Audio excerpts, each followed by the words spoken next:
Kami dari pemerintah Kecamatan Sungai Ambawang menghimbau kepada masyarakat pengguna jalan Trans Kalimantan dari KM 33 sampai KM 42 bahwa ketinggian air sekarang mencapai atas lutut orang dewasa di jalan raya Trans Kalimantan. Kami menghimbau kepada pengguna jalan supaya berhati-hati.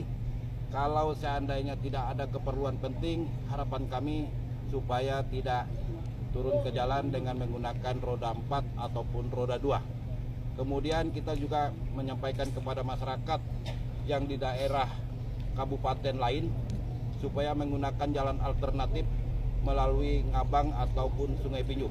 Harapan kita seperti itu sehingga bisa mengurai kemacetan yang ada di Kecamatan Sungai Ambawang. Terima kasih.